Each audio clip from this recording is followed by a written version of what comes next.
Hello and welcome back to UIE TV.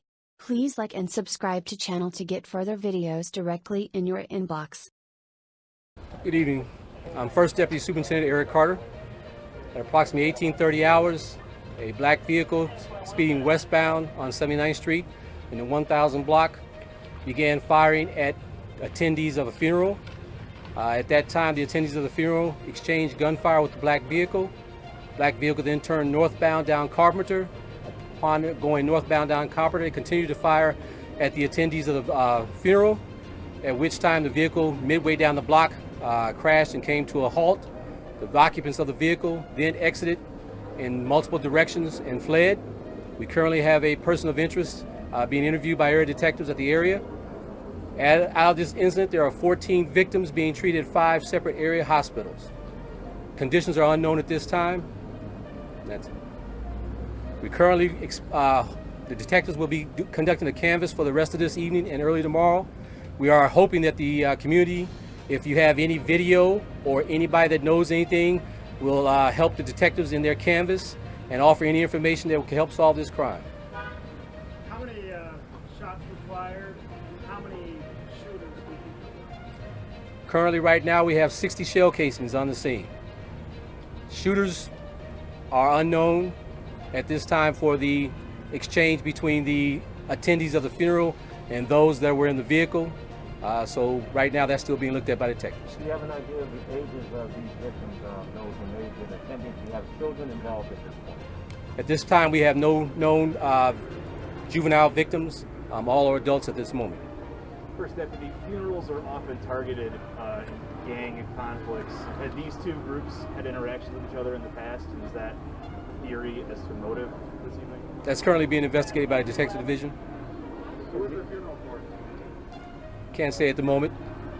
I'm sorry, somebody asked this. Did you talk about a motive yet? No, sir. Right now we have no motive. The detectives are looking into that. They're investigating that part of it. Anybody in the vehicle shot? Unknown at this time. All occupants of the vehicle fled in multiple directions, so we have one person of interest in custody. Right now they don't have any injuries, so we're still investigating that. Sir, how shocked are you at the size, the amount of shots that were fired here, and the level of violence? It seems to be even more than... Right now, the shell casings and the scene still being investigated, but we'll go further from there. And to be clear, you have multiple people. You have people in the black car shooting and those who were attending the funeral shooting. At any point, are any of your victims just people that were on the street? Or do we have everyone that was involved in this? Right now, it's unknown if anyone was not a part of the funeral or a part of the vehicle. So out of the 14 victims, it's unknown right now if there were any innocent bystanders, so to speak, on the street that were being passed. Was there any police presence at the funeral when you saw that? There is a car that was assigned for the funeral. Why was that? That was assigned by the district commander, just as a precaution, because of the size of the funeral. Could they have done more to prevent this? That's being looked at. Was there prior knowledge that this was a possibility? Community activists say that they gave you guys a warning as recently as today that this was a real possibility. Was that something that Not aware of who the community activist is that you're speaking of, but the commander of the district took every precaution that he could. All those 14 victims shot? All those 14 victims were shot? Right now we're waiting on the results back from the area hospitals, but so far it appears that they all just sustained some injury as a result of it. We're not sure if it's all gunshot wounds or not. And we have no Thank you, everyone. Thank you. Thank you very much, guys. Chicago violence, 14 mourners shot outside funeral home. At least 14 people have been shot outside a funeral home in Chicago, one of the worst mass shootings in a city already grappling with rising violence. Mourners were shot at by the occupants of a passing vehicle as they left the home in Gresham, on Chicago's South Side, on Tuesday evening, police said. The injuries were reported to range from serious to critical. The shooting comes amid reports that federal agents are to be deployed to the city to help tackle rising crime. Mayor Lori Lightfoot said she had been assured that the agents would work collaboratively with Chicago's police force, local media report. She had previously threatened to sue U.S. President Donald Trump if he sent in troops without her permission. The president has sent federal agents to Portland, Oregon, and threatened to do the same with other major U.S. cities, blaming their Democrat leaders for allowing protests over the death of George Floyd to descend into violence.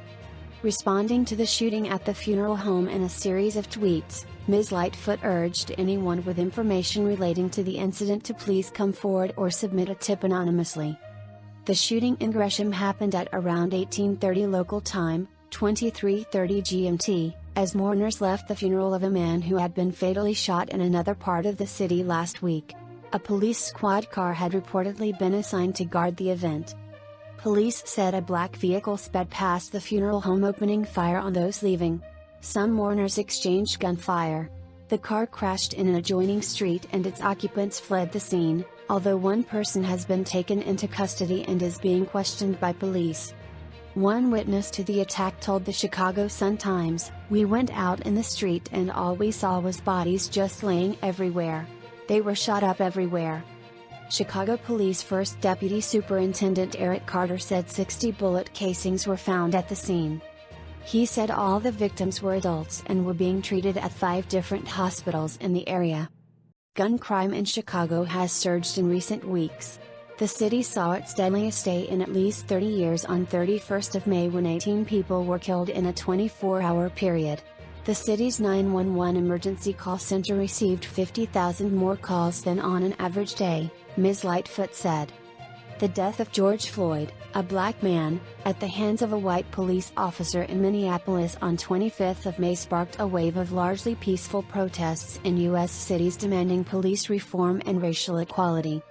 Some cities, however, have also seen an increase in violence, arson, damage to property, arrests and allegations of police brutality. Why U.S. protests are so powerful this time. Trump's crackdown on Portland protests explained. After sending federal officers to quell the violence in Portland, Mr. Trump has threatened to do the same in other cities run by liberal Democrats who he said were afraid to act. He included Chicago and New York. On Tuesday, Ms. Lightfoot said she had been assured by the Trump administration that there would be no Portland-style deployment, but that she would remain vigilant for any abuse of power if federal assistance is given to the city. Thanks for watching Universal Information and Entertainment TV. Please like and subscribe our channel for more updated videos, news, information and entertainment. See you in next video. Stay tuned.